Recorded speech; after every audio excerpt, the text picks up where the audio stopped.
Bismillahirrahmanirrahim. Assalamualaikum warahmatullahi wabarakatuh. Apa kabar Anda sekalian? Ketemu lagi dengan saya, Sonia Yuda, Guru Matematika MTS Negeri 2, Kota Sungai Penuh. Hari ini kita akan melanjutkan materi yang kemarin mengenai bilangan. Nah, untuk hari ini kita lebih fokus pada bilangan pecahan. Tujuan pembelajaran kita hari ini adalah peserta didik dapat memahami pengertian pecahan dan bagaimana menyatakan pecahan. Yang kedua, peserta didik dapat membandingkan dua buah pecahan atau lebih dan mengurutkannya. Dan yang ketiga, peserta didik dapat mengubah bentuk pecahan ke bentuk pecahan yang lain. Baiklah, kita fokus ke pembahasan materi. Dalam kehidupan sehari-hari, kita biasa melihat gambar seperti berikut ini. Yang pertama, satu buah pizza yang dipotong menjadi 8 bagian sama besar. Kemudian, satu buah hamburger yang dipotong menjadi 6 bagian sama besar. Dan yang terakhir, satu buah apel yang dipotong menjadi 2 bagian sama besar. Ketiga gambar tersebut menunjukkan contoh dari pecahan. Adapun pengertian pecahan adalah bilangan yang tidak bulat atau bisa disebut juga bagian dari keseluruhan. Dan penulisannya A per B, di mana A adalah pembilang dan B adalah penyebut. Perhatikan contoh berikut ini. Ibu membeli satu loyang pizza yang dipotong 8 bagian sama besar. Ketika sampai di rumah, Ani memakan 4 potong pizza. Kemudian, Andi memakan 3 potong pizza dan sisanya 1 potong dimakan oleh ibu. Nyatakan masing-masing bagian dalam bentuk pecahan. Nah, kita lihat tadi, pizza yang sudah dibagi menjadi 8 bagian sama besar. Kita lihat, 4 potong adalah bagian untuk Ani. 4 potong. Tadi, pengertian dari pecahan adalah bagian dari keseluruhan. Bagian Ani ada 4, seluruhnya ada 8. Berarti pecahannya 4 per 8. Kemudian, bagian Andi adalah 3 bagian. Keseluruhannya ada berapa? 8. Berarti pecahannya 3 per 8. Kemudian terakhir, bagian ibu hanya 1. 1 dari berapa? Dari 8 bagian. Berarti pecahannya adalah 1 per 8. Kita lihat dari beberapa gambar berikut ini. Yang pertama ada satu buah lingkaran yang dibagi menjadi 8 bagian sama besar. Nah, kita akan menyatakan berapa pecahan yang diarsir ini, yang bergambar merah seperti ini. Ada yang bagian bergambar merah, ada 5 buah, dan keseluruhannya ada 8 buah. Berarti pecahannya adalah 5 per 8. Selanjutnya, ada satu buah lingkaran yang dibagi menjadi 12 bagian sama besar. Yang diarsir ada berapa buah? Ada 3 buah. Berarti pecahannya adalah 3 per semuanya adalah 12. Selanjutnya, ada satu buah persegi yang dibagi 2. Berarti yang di sini diarsir ada 1 buah, bagiannya ada 2. Pecahannya adalah 1 per 2. Nah, untuk yang seterusnya, ada 4 buah lagi, bisa kalian pelajari sendiri ya. Membandingkan 2 buah pecahan. Kita akan membandingkan apakah 2 buah pecahan itu lebih besar, lebih kecil, atau sama dengan. Di sini ada 2 buah pecahan, yang pertama 2 per 3 dan yang kedua 5 per 6. Cara yang akan kita gunakan ada 2. Yang pertama, cara menggambar. Nah, yang akan kita gambar adalah, yang paling mudah kita ambil adalah satu buah lingkaran. Jadi dari 2 per 3 kita akan menggambar satu buah lingkaran. Kita lihat penyebutnya ada 3, sehingga lingkaran harus kita bagi menjadi 3 bagian sama besar. Nah, selanjutnya kita lihat pembilang. Pembilangnya adalah 2, sehingga kita harus arsir yang sudah kita bagi tadi sebanyak 2 bagian. Setelah kita arsir, kita gambar satu lingkaran lagi untuk pecahan yang kedua, yaitu 5 per 6. Kita gambar satu buah lingkaran yang sama. Kita lihat penyebutnya 6, sehingga lingkaran harus kita bagi menjadi 6 bagian sama besar. Dan yang kita arsir ada 5 bagian sesuai dengan pembilang. Setelah kita arsir, kita bisa melihat Lingkaran yang pertama diarsirnya lebih sedikit daripada lingkaran yang kedua. Sehingga kita bisa menyimpulkan 2/3 itu lebih kecil daripada 5/6. Cara yang kedua, kita akan gunakan cara menyamakan penyebut. Sebelum kita menggunakan cara ini, kita harus mengingat kembali tentang KPK yang sudah dipelajari di SD atau di MI. Kita lihat KPK dari penyebutnya 3 dan 6. Untuk menentukan KPK, kita harus menentukan faktor prima dari 3 dan 6. Yang pertama, 3 faktor primanya hanya 1, yaitu 3. Dan 6 faktor primanya 2 dan 3. Untuk melihat KPK, kita lihat angka yang terbanyak. Ingat, di sini ada angka 2. Yang terbanyak di mana? Hanya di sini, 2. Ada 1 buah, kita tinggal tulis. Kemudian, ada 3. Yang terbanyak di mana? Sama-sama 1. Tetap kita tulis 1 buah. Sehingga KPK-nya kita peroleh 2 kali 3, yaitu 6. Penyebutnya harus 6 ya. Nah, pecahan yang pertama, 2/3, kita harus mengubah penyebutnya menjadi 6. 3 dikalikan berapa supaya jadi 6? Harus dikalikan dengan 2. Sehingga pembilangnya harus sama-sama dikali dengan 2. Sehingga 2 kali 2 kita peroleh 4. Dan yang kedua, itu pecahannya 5/6.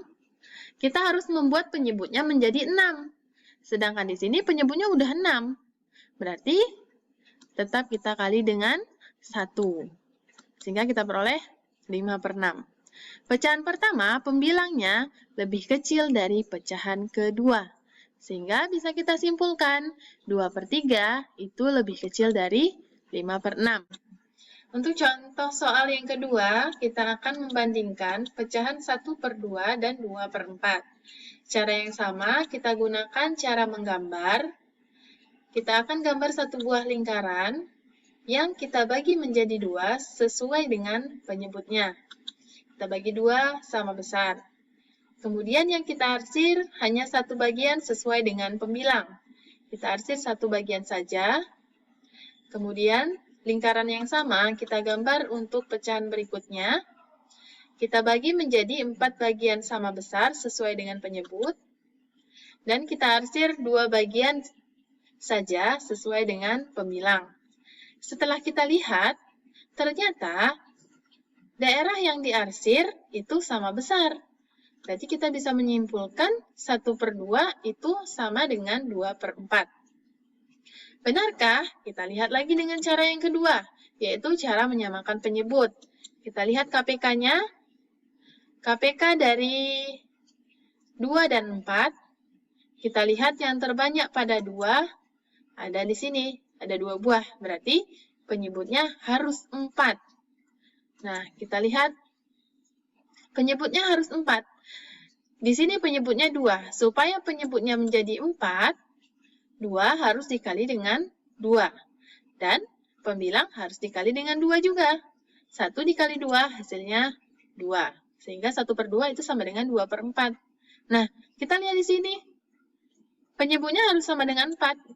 Tidak kita apa-apakan atau dikali dengan 1 juga bisa. Kita lihat 2/4. Di bawahnya juga 2/4. Sehingga 1/2 itu sama dengan 2/4. Nah, inilah yang disebut dengan pecahan senilai. Setelah kita memahami bagaimana cara membandingkan dua buah pecahan, kita akan mengurutkan pecahan berikut ini dari yang paling kecil sampai yang paling besar, atau sebaliknya. Yang pertama ada 3/5, kita gunakan dulu cara yang pertama, yaitu cara menggambar. Kita gambar lingkaran, kemudian lingkaran tersebut kita bagi menjadi 5 bagian sama besar, dan diarsir sebanyak 3 bagian saja. Setelah itu, untuk yang 3/4, kita gambar lingkaran yang sama, kita bagi lingkaran menjadi 4 bagian sama besar, dan kita arsir sebanyak 3 bagian saja. Untuk 5/6, kita buat lagi lingkaran yang sama, kita bagi lingkaran menjadi 6 bagian sama besar, dan kita arsir sebanyak 5 bagian. Dan yang terakhir, kita gambar lingkaran yang sama, kita bagi lingkaran menjadi 12 bagian sama besar, dan kita arsir 5 bagian saja. Dari gambar yang sudah kita buat ini, kita bisa melihat daerah yang diarsir dari yang paling sedikit sampai yang paling banyak. Kita bisa langsung menentukan mana yang paling kecil sampai yang paling besar. Nah, untuk lebih yakin lagi, kita akan menggunakan cara yang kedua, yaitu menggunakan KPK. Untuk penyebutnya kita ambil 5, 4, 6, dan 12. Kita cari faktor primanya, sehingga kita bisa menentukan KPK-nya. Yang pertama, untuk bilangan 2, yang terbanyak ada di 4 dan 12. Sama-sama 2, sehingga kita tulisnya 2 kali 2. Kemudian yang 3, ada di 6 dan di 12, sama-sama 1, sehingga kita tulis 3-nya 1. Dan yang terakhir, 5 hanya ada pada 5, kita langsung tuliskan saja di sini. Sehingga kita peroleh KPK-nya adalah 60. Sehingga semua pecahan ini harus kita ubah penyebutnya menjadi 60. Yang pertama, itu 3/5. Penyebutnya 5. Kalau kita mau mengubahnya menjadi 60, maka kita harus kali dengan 12. Sehingga 5 kali 12, 60, dan di pembilangnya harus juga dikali dengan 12. Sehingga kita peroleh hasilnya 36/60. Untuk yang 5/6 dulu. Untuk yang 5/6, 6 penyebutnya agar menjadi 60 harus dikali dengan 10. Sehingga pembilang harus juga dikali dengan 10. Maka kita peroleh hasilnya 50/60. Yang ketiga, kita ambil di sini 3/4.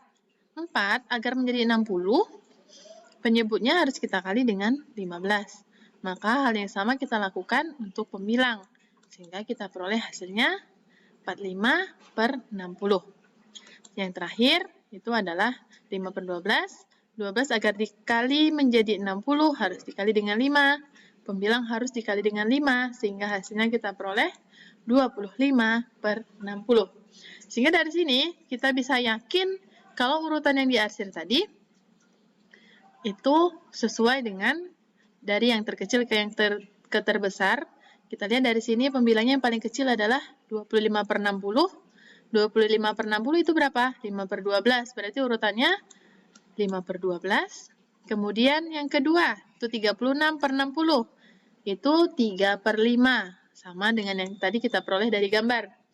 Kemudian yang ketiga, 45/60. Kita buat, dan yang terakhir adalah 50/60, itu sama dengan 5/6. Demikianlah kita dapat mengurutkan pecahan dari yang terkecil atau yang dari yang terbesar nanti kalau seandainya ditanya. Bahasan terakhir, kita akan mengubah pecahan biasa menjadi pecahan desimal dan persen, kemudian pecahan desimal menjadi pecahan biasa dan persen, dan yang terakhir, pecahan persen menjadi pecahan biasa dan desimal. Untuk contohnya, Ibu sudah membuatnya di dalam tabel, di mana yang diketahui hanya pecahan biasa, dan kita akan mengubahnya ke pecahan desimal dahulu. Cara yang bisa kita gunakan adalah cara pembagian langsung. Sehingga kita buat cara bersusun seperti tadi. 3 dibagi 50. 3 dibagi 50. Itu tidak bisa, karena 3 lebih kecil dari 50. Jadi caranya, 3 kita bagi 50 hasilnya 0. Ketika tambahkan koma, 0 di sini kita kali 50 kan 0. 3 kurang 0 hasilnya 30. Ketika tadi kita tambah koma, di sini muncul angka 0. Kita tambahkan angka 0. Sehingga 30 kita bagi dengan 50, itu tetap tidak bisa karena 30 lebih kecil dari 50. Nah, cara yang sama kita tambahkan 0 lagi di yang terakhir sehingga diperoleh 300. Mana 300 lebih besar dari 50 dan bisa dibagi. 300 dibagi 50 hasilnya 6. 6 dikali 50 lagi adalah 300. Kita kurangi hasilnya habis. Sehingga diperoleh hasil bagi dari 3 bagi 50 adalah 0,06. Sehingga pecahan desimalnya adalah 0,06. Atau yang paling mudah kita harus ubah dia ke per 100. Itu yang paling mudah. Jadi 50 ini penyebutnya harus 100. 50 dikali berapa supaya jadi 100? Kita kali 2. Sehingga pembilangnya harus juga dikali dengan 2. Diperolehlah hasil 6/100.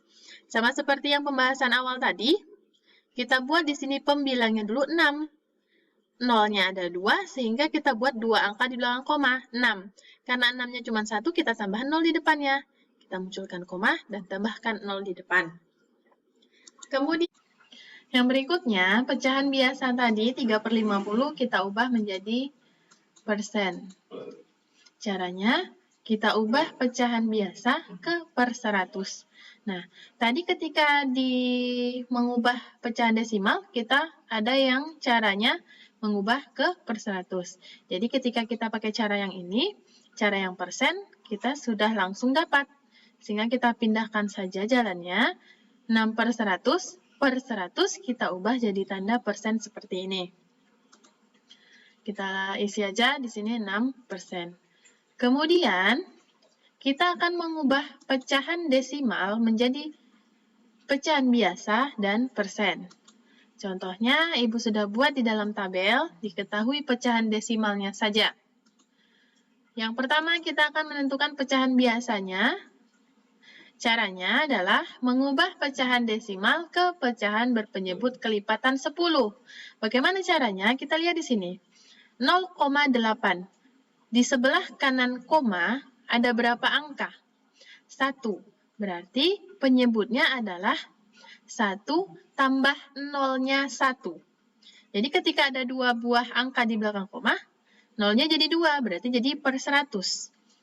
Jika di belakang koma ada 3 angka, maka penyebutnya jadi 0-nya ada 3, yaitu per 1000, dan seterusnya. Jadi 8/10.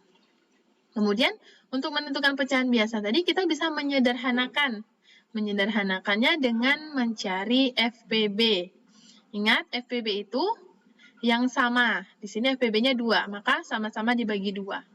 Sehingga hasil pecahan biasanya adalah 4/5. Kemudian, untuk mencari persennya, kita mengubah pecahan ini berpenyebut 100. Tadi pecahannya berpenyebut 10. Agar penyebutnya menjadi 100, maka penyebutnya harus dikali 10.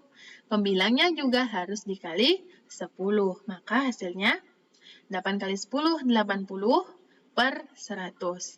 Per 100 kita ubah tandanya menjadi persen seperti ini. Sehingga hasilnya diperoleh 80%. Nah, yang terakhir kita akan mengubah pecahan persen menjadi pecahan biasa dan pecahan desimal. Contoh yang sama kita lihat di dalam tabel seperti ini. Terdapat pecahan persennya adalah 48%. Kita ubah dulu menjadi pecahan biasa. Caranya, kita lihat tadi persen adalah per 100. Maka 48 ini, 48% kita ubah menjadi 48/100. Kemudian, sama seperti tadi, kita sederhanakan dengan membagi dengan FPB. FPB-nya 4, sehingga kita bagi pembilang dan penyebutnya dengan 4. Maka diperoleh pecahan biasanya 12/25. Kemudian, dari pecahan persen kita ubah ke pecahan desimal, itu kita mudah karena dari awalnya penyebutnya sudah kelipatan 10, sehingga kita langsung saja 48, kita tulis, 0-nya ada 2, sehingga kita hitung dari depan ke belakang, 2 angka di belakang koma, 1, 2. Tambah koma, depan ditambah 0. Sehingga kita peroleh pecahan desimal dari 48% adalah 0,48. Demikianlah pembahasan materi kita hari ini. Jangan lupa tunggu video berikutnya mengenai operasi